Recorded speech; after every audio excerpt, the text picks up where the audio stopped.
건강 골든타임, 건강업, 울산업. 안녕하세요, 박성은입니다. 일상생활을 하다 보면 다양한 이유로 뼈가 부러지는 일이 생길 수 있는데요. 기침이나 재채기처럼 사소한 충격에도 뼈가 쉽게 부러지는 경우가 있습니다. 이것을 골다공증이라고 하는데요. 치료하면 되지 하고 쉽게 생각할 수 있지만 자칫 생명까지 앗아갈 수 있는 아주 무서운 병으로 불리는 골다공증. 오늘 건강업 울산업에서는 골다공증에 대한 자세한 정보 알아보겠습니다. 문상영 정형외과 전문의와 함께합니다.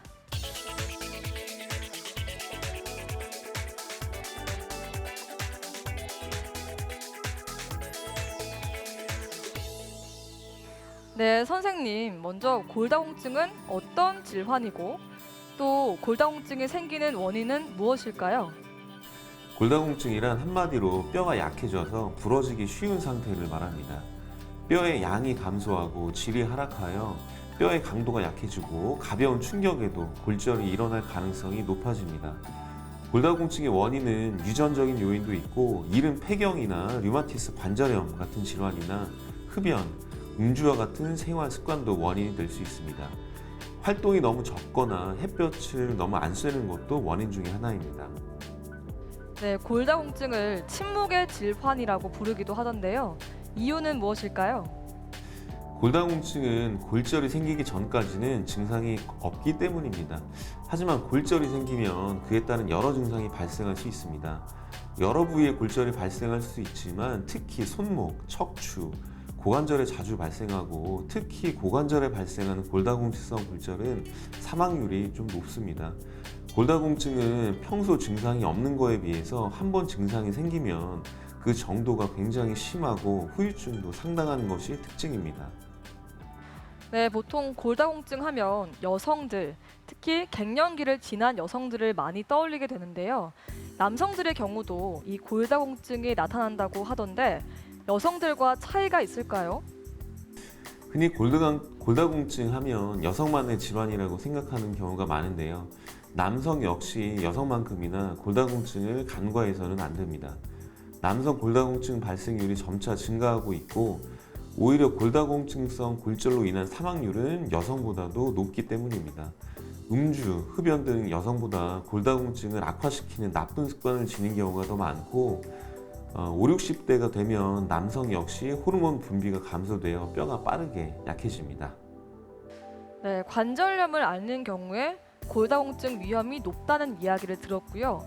또 비만일 경우에 골다공증 위험이 역시 높아진다는 얘기가 있던데 이건 다 사실인가요? 류마티스 질환이 있으면 다량으로 발생하는 염증 매개 물질이 뼈 대사에 악영향을 주고 통증으로 활동량도 감소하기 때문에 골다공증 위험이 좀 높아집니다. 류마티스 질환 환자는 연령, 성별에 관계없이 골다공증 위험이 증가합니다.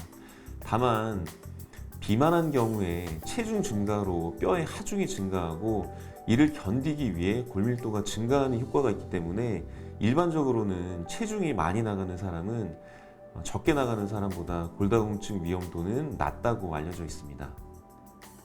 아, 그렇군요. 그러면 내가 골다공증인지 아닌지 자가 진단할 수 있는 방법이 있을까요? 이제 아까도 말씀드렸지만 골다공증은 침묵의 질환이기 때문에 증상이 없어서 자가 진단할 수 있는 방법이 따로 있지는 않습니다. 다만 평소 운동량이 좀 부족하거나 흡연 음주를 즐겨 하거나 카페인 섭취가 많은 등 위험 인자가 있는 경우라면 골밀도 검사를 해보시는 것이 좋겠습니다. 네, 음식으로 뼈를 좀 단단하게 할 수 없을까 이런 생각하시는 분들 계실 것 같은데요. 어렸을 때는 우유를 많이 먹으라고 하는 분들도 있고 나이를 먹어서는 뼈국이나 곰국 같은 사골국물 드시는 분들이 계시거든요. 이게 좀 도움이 될까요? 우유는 당연히 도움이 되고요. 다만 뼈국, 곰국 같은 이제 사골 국물에는 칼슘뿐만 아니라 칼슘 흡수를 방해하는 이인 성분도 많기 때문에 큰 도움이 된다고 보기는 어렵습니다. 골다공증에 좋은 음식으로는 일반적으로 알려져 있는 우유나 멸치 외에도 콩이나 미역, 달걀 등이 있으니 평소에 좀 챙겨 드시는 것이 좋겠습니다.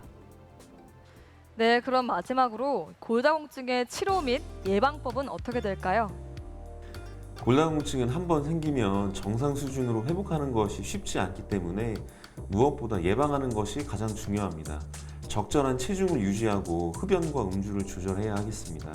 적당한 운동을 통해 활동량을 유지하고 햇볕을 쐬는 것도 골다공증 예방에 도움이 됩니다.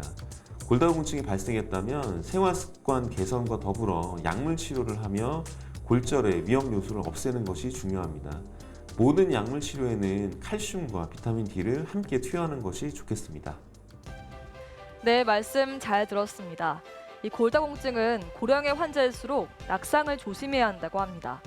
미끄러지기 쉬운 신발을 피하고 또 집안에서도 걸리거나 미끄러질 수 있는 요소들을 미리 제거하는 것이 낙상을 피할 수 있는 방법이 되겠죠. 오늘도 건강한 하루 보내시고요. 요가 동작 함께 하시면서 저는 여기서 인사드립니다. 감사합니다.